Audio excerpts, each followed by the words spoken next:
Welcome, everyone. Thank you all for joining us for another session of Grief Convo with FGH. We are spotlighting Minority Mental Health Awareness Month. It was started because of B.B. Moore Campbell.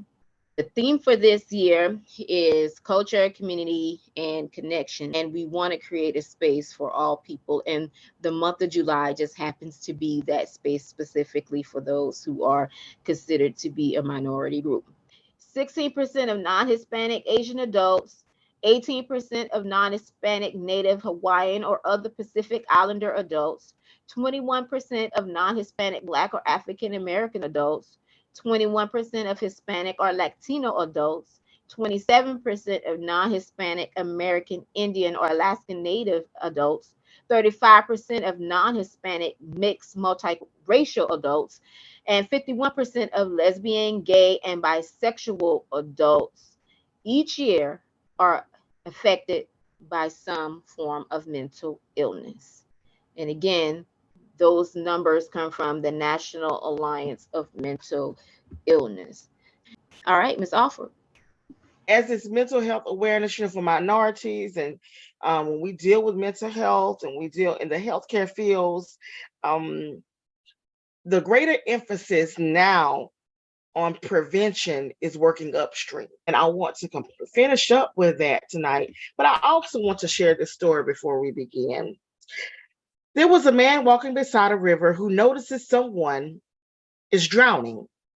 He jumps in, pulls the person ashore, and revives him.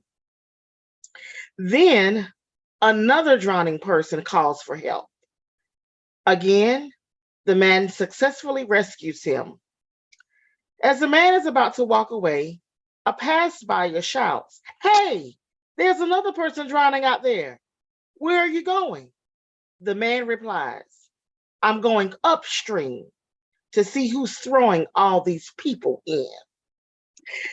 And so, with that being said, I I want to deal a little with about talk about I want to talk about for a moment working upstream when possible. So when you deal with prevention, you're working upstream, which means we're dealing with wellness. We're dealing with the upstream approach. So therefore, if you need to take a shot to prevent something, you take that shot. If it means going to have physicals um, to check your body out prior to something happening, that means taking that step to go and have a physical done. If it means the approach of screening, doing a lot of assessments, having more conversation, sitting with people, being intentional, listening more, and also in grief counseling, as we're doing for some, it's working upstream before you hit the bottom. Pushing mental health aside is the wrong thing to do. We have to go upstream. We have to deal with these things head on. We have to acknowledge them. We have to recognize them, and we have to get the help that children need, that we need as individuals. We just need to get that help. We need to be able to communicate and in a space where we can do so. I feel like it's that self-care approach. When we work upstream, we're doing a lot of self-care for ourselves because later on we'll hit rock bottom. That's just like, driving your car until it gets on E. You're at halfway mark, that when it hits below, it seems like the gas goes out faster. And so, at some point, you need to go ahead and handle putting gas in your car before you run out. And there you are drowning on the side of the road with a gas can, trying to, well, why it won't crank? Because you're out of gas. Handle your stuff in your upstream. You got to handle the stuff head on before you get downstream.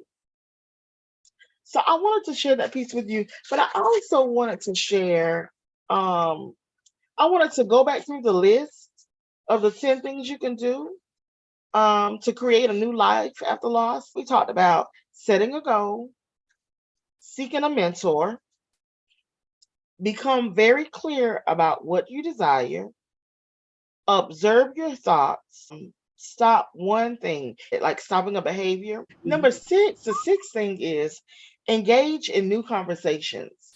That means, you know, engage in conversations you've never engaged in before. It doesn't necessarily mean that you have to do a complete shift in your life. It doesn't mean necessarily mean that you have to find new friends, but it just means that if there's something that you haven't been talking about, like for instance, if you love modern art, begin to talk about modern art. Share with people, I'm going to this museum and talk about the museum and things that you've never talked about before. Because a lot of times now we talk about moving in silence, and moving in silence is fine.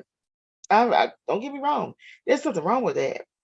Share those new things with someone that you trust, especially if you've never shared anything like that before. And number seven, practice gratitude. If you practice gratitude, you can see something new. But if you don't practice gratitude, you're not able to see anything new, like any richness, and your life is just sometimes a dim light. Um, when it comes to how others will see you and how you walk out the door and present yourself to others. There's good in practicing gratitude. There's good in us practicing that. Number eight, be open to all that is unknown. And I know that when we lose someone, when there's grief and we have to fill a void, we don't know what's going to happen. The main word that comes about is fear. There's fear in not knowing what's next, the next. Um, and sometimes we can restrict our thoughts and our behaviors when it comes to fear. Number nine, accept the unresolved. Sometimes in our lives, we don't know why certain things happen when it comes to unresolved issues in our family life, or we don't want to address them. So we have to live our lives with that no regret. We have to work upstream. We have to hit things dead on. We have to say, you know what? Let's be present with this stuff. Be present with reason, seeking out reason so you can know what is happening, what is taking place, because this can continually happen over and over again. Number 10, ask yourself this deep question. This is the question.